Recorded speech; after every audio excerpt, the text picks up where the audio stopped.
po ako ngayon sa Bishop and Theological Seminary na makikita po sa Nagitas, Malaybalay City. At dumating po kami ng aking anak kahapon ng mga bandang alas 6 po ng hapon. At hindi ko nga ini-expect na isa pa lang seminar, tahanan ng eskwela ng seminarista ang pupunta ng aking anak. So it's good na makasama po ako at maganda naman po ang lugar. Napakaganda, napakatahimik ng lugar na to. Ito po yung ayan po, Bishop and Theological Seminary, Yuan Mission Center Incorporated po. Papasok po ako sa lugar na to nang makita naman po ninyo ang area at kung gaano kaganda ang lugar na to. Isang napakatahimik pong lugar at interviewin ko muna po yung gwardiya rito. Hello. Good morning. Good morning, guard. Ano bang pangalan mo? Ako si SG Quizon. Ano ba yung SG ibig sabihin? Security guard. Okay. Ilang years ka na rito na nagtatrabaho? Actually, bago lang ako dito, ma'am. Kailan lang? Yes, galing po ako Maynila din. Ilang months ka pa? Ilang days ka pa lang? Yes, ma'am. Mag 15 days pa lang ako. Oh, 15 days. Are you Ilocano ka ba? Ilocano rin? Hindi. Bisaya ako actually, pero laking tubong Maynila ako. Okay. Pero meron ka mag-Ilocano rin? Hindi. Hindi. Okay. So paano ka napunta dito? Dahil sa trabaho, dito ako na-sign. Maynila, layo Maynila. Dahil sa trabaho, dito ako na-sign. Okay. Oo, kumusta na yung trabaho mo dito sa lugar na to? Okay naman, maganda yung nature nila, madaling ma-adapt. Ano yan? 24 hours ka na nakatrabaho? 12 hours lang ang duty namin dito. 12 hours lang. Yes po. Okay. Sige. Thank you so much, guard. At ititingnan ko na yung magandang lugar. Pakikita ko sa ang lugar na ito. By the way, ano ka ba? Isa kang Methodist, Catholic? Isa kong Catholic. Catholic. Okay, Methodist ako. Thank you so much. Okay, thank you.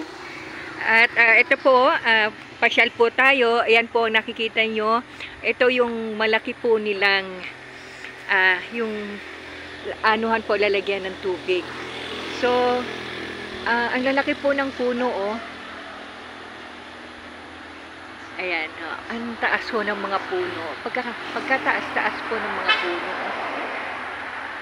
Ayan ho. Ito naman ho ang pine tree. Hindi ko ganong alam mo yung puno na yon. Ang tataas po.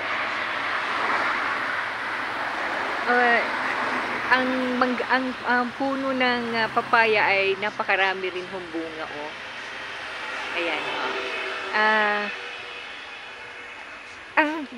Guard, by the way, may nakita kong puno doon, nakalimutan ko lang, yung may prutas. Rambutan. Ayun, ang ganda-ganda. May rambutan dyan, mayroon ding dyan, tawag dito, dragon fruit, santol. Okay, thank you so much. Okay.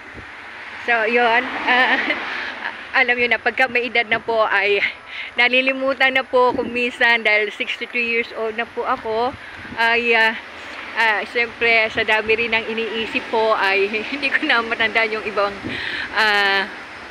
yung pangalan ng mga prutas. Ito ang isang dahilan nang nakita ko po yung mga rambutan na pagka bababa po ng puno, ay Diyos ko, pagka dami-dami humbunga. Ayan po ang nakikita natin. So ito ho, may pine tree rito kasi ngayon para rin ho kaming nasa Baguio City. Kasi ganito po rin sa Baguio City, ang kaibahan nga lang ho, ay wala hong ganong, hindi ho pagi or hindi ho siya ganong makikita yung mga clouds na mabababa. And then, ito po ang yung kanilang laruan. May basketball po tayo, ring ng basketball na makikita.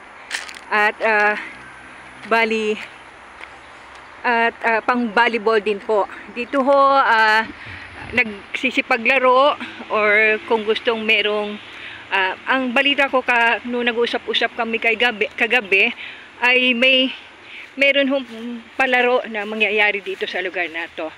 So ito ho yung halamanan nila na may nakalagay na ito po. Nakalagay po ang ay isang mga halaman po na naka-design na bulakla, na puso. I love, which means love.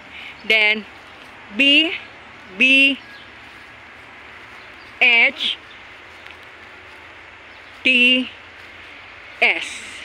Yan po.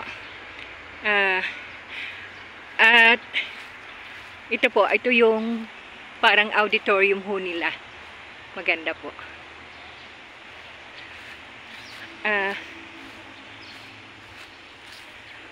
Ito ata yung puno ng Chico, if I'm not mistaken. And then, ito po, may sa tabi po rito, ay ang haba po ng bunga ng papaya. Napakahaba po. Bata pa po siya. At ito naman po yung umaaraw na po. Lumalabos na po ang araw. Ayan. Ayan. Ngayon pa lamang po umaaraw. Siguro mga 9 o'clock pa lang po ng umaga. So, ayan po. At makikita nyo ang napakagandang auditorium po nila. Meron din hong stage. At ayon yung ito ho ang kung gusto nilang maglaro ng volleyball. Ito ho. Yan. Yan po. And then, may net ho. At ito ho yung sa basketball ring ho. Ayan. Ang taas ho masyado. Napakaganda ho ng lugar. So, ang tataas din po ng mga gabi rito. Tingnan nyo po. Siguro malayo po kayo, yan po yung gabi. Ayan po, ang tataas po ng gabi. At ito naman po ang puno ng mga santol.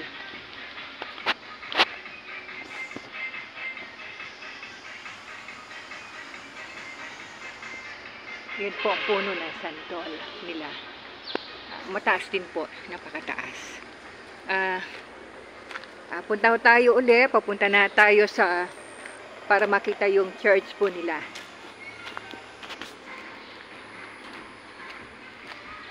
Tataas ng pine tree. Ayan po, pagkataas-taas ng pine tree, yan po ang nakikita nyo. Ayan ho, pagkataas-taas ng pine tree.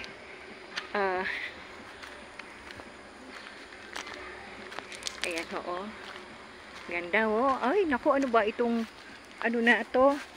Yung, ano nga tawag sa prutas na ito? Ito po yung isang punong napakalaki ho. Ayan po. Ngayon, nasa ibaba po ang bunga. Ano nga ba uli ang tawag dito? Nako, tumatanda na ako. Okay. Iyan po, oh. Ano nga ba? Yung ginagawa hong yung kinain namin kagabi. Ano nga ba? So, ayan po, oh. Halos nasa ibaba na po, oh. Ayan na po yung, kitang-kita nyo yung damo. Ayan. Ganyan ho kababa ang bunga. Kaya napakaganda tingnan. Humingi po ako ng paumanhin. Nakalimutan ko yung pangalan ng prutas na ito. Parang yung pwedeng gulay din ho. Oh my God. Ayan po, oh. Sobrang dami ng bunga. Ayan ho. Halos nilagyan na po niyang ng ng kawayan para lamang hindi sila magkadikit-dikit po. Ito na po sa talagang halos lupa na po, oh. Lupa na po halos. Nasa lupa na po mismo. Yan ho. I-close up ko pa po ng konti para makita ninyo. Ayan ho yung prutas. Nasa mismo, ibaba na ng lupa. Oh, pagkaganda-ganda hong tingnan. So, ito ang dahilan kung bakit ako nagkaroon ng interest na i-vlog itong lugar na ito. Ito, santan ba ito? Santan flowers. Oh, ganda oh. At ito yung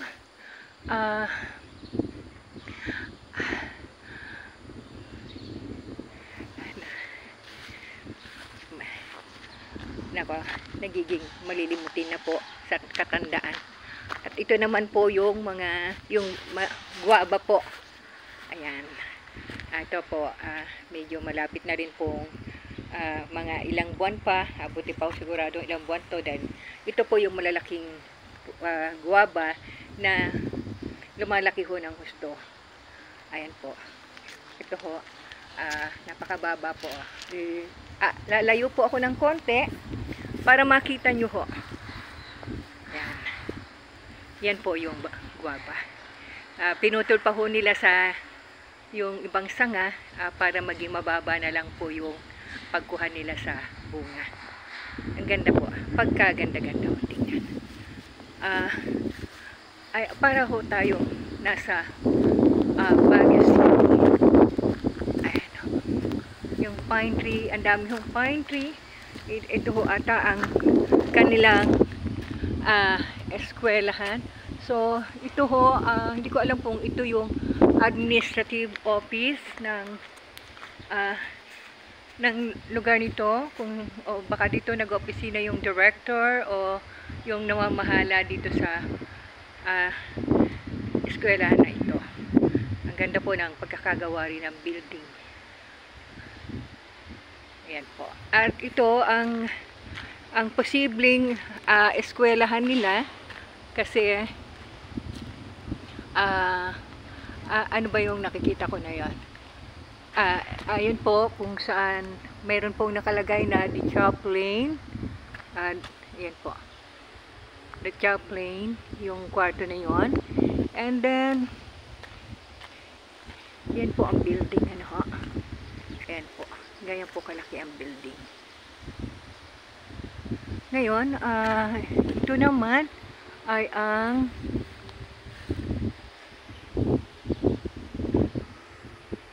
ano nga bang mabasa yun? Office of the Officer,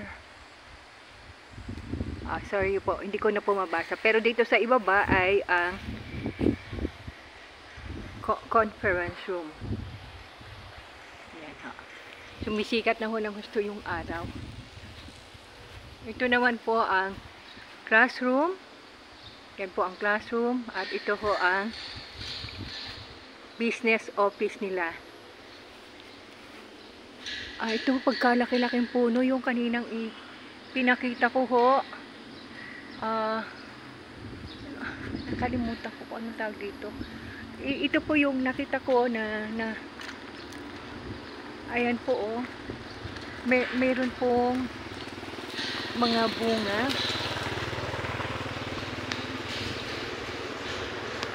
Ayan po.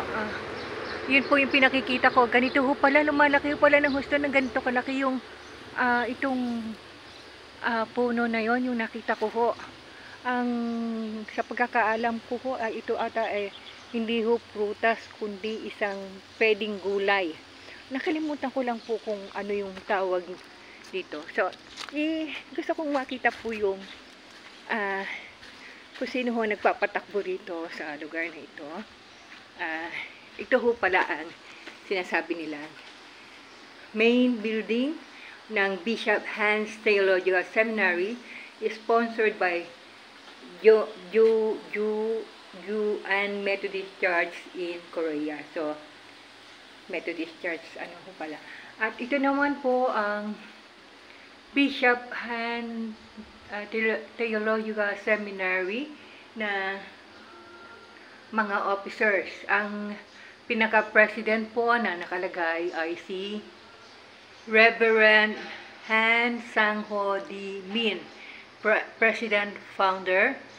Tapos si Reverend Lee Chang-sun Di Min, Missionary Faculty. At ito po naman ang mga reverend po dito. Reverend Roland G. Anagi, PhD, Dean Professor. Reverend Arnaldo L. Estrella, PhD Professor. Reverend David E. Up, PhD Professor. Reverend Josie Alvarez, THD Professor. Reverend Sharon May V. Aradanas, PhD Registrar Professor. Then Reverend Yun Yoli, PhD Professor. Reverend Marcel M. Oshap, MTS, Biblical Studies Instructor. PTRD L. Moody A. Tutanes, M. Division period AAM, part-time music instructor. Reverend Mary Chris O. Anagi, M. Division PMEI, Chaplain's Assistant Registrar. Then Reverend Samuel Domingo, M. Division Director. Reverend L.B. M. Marquez, M. Division Librarian. Mrs. Nanette O. Aguilar, Cashier. PTR Darwin S. Salukatan, LPTM Division Secretary Online Facilitator. And then Mrs. Marlene M. Domingo, Cook. Miss Lisel CRS M. Division, Housekeeper, Ground Maintenance. Mr. Julieto A. Honrada, Ground Maintenance. Mr. Randy L. Villapas, Utility. So, iyan po ang composed ng dito ng mga staff dito sa and faculty and staff dito sa lugar ng Bishop Joan Theological Seminary. Bishop Han Theological Seminary, UN Mission Center Incorporated, na makikita sa Laguitas, Malaybalay City. So, ito po pala si Bishop Han Kyung-so, Bishop Han Theological Seminary. Siya po yung Administration Pastor of Juan Methodist Church. Ito naman po ang President and Founder, Reverend Dr. Han Sang-ho, Senior Pastor of Juan Methodist Church in Korea. So, ito po yung mga nagsipag-graduate na. Ito po ang nagsipag-graduate na. Batch 2012, sabi congratulations, batch 2012. Yan po. Ito naman po ang batch 2013, mga graduates. Batch 2015 na graduates din. Hindi ko na po ipakikita yung iba pa, pero ayan, makikita nyo naman po sa kuha ko kung sino po yung mga nag-graduates dito sa lugar na ito. Ayan po, napakarami po. Napakarami. Matagal na rin pala ang eskwela na ito. So, yan po ang vision and mission and goal ng seminar na ito. Ngayon, punta naman po tayo dito sa iba pang room. At ito naman po ang bulletin board. And then, faculty professor, registrar professor, and office of the president. So, ito ata ang CR nila. Ang ganda po, oh. Ganda ng CR. At ito naman po ang pinaka-church po nila. Yan, oh. Yan po ang pinaka-church. Yan, ganda po. Okay, ito ho ang rambutan. Yon, yung kaninang gusto kong malaman. Ito po ang rambutan na tinatawag. Pagkababa rin po ng rambutan. Halos nasa ibaba na po siya. Yan ho. Ibaba na po. Nasa mismong lupa na. Ayan ho. Yan.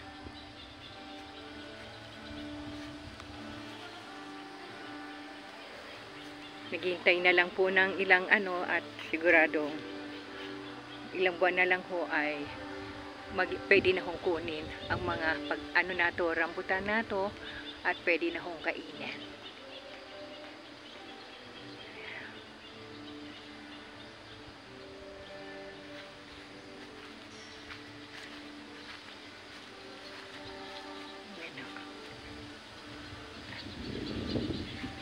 So, nag-start na po yung pagsisimba ko. At ito ho pala yung nakalimutan kong pakita, yung dragon fruits. Yan ang gusto ko sanang mangyari nga nila, na gawin nila. Na gawin nilang parang bakod yung dragon fruits. Dami pong dragon fruits. Ang lalaki po. Ayan po. Oh. Ginagawa na ho nilang fence sa kanilang lugar. Nawala po yung araw habang kinukunan ko po. Kasi kanina napansin nyo na maliwanag po. Ngayon nawala po yung araw. Ayan ho. Yan po ang dragon fruits nila. So pagdating rin po ng ilang panahon ay halos ang fence na po dito ay puro dragon fruits na po. Ayan. Ang hindi ko po na, ayan, maaraw na naman po.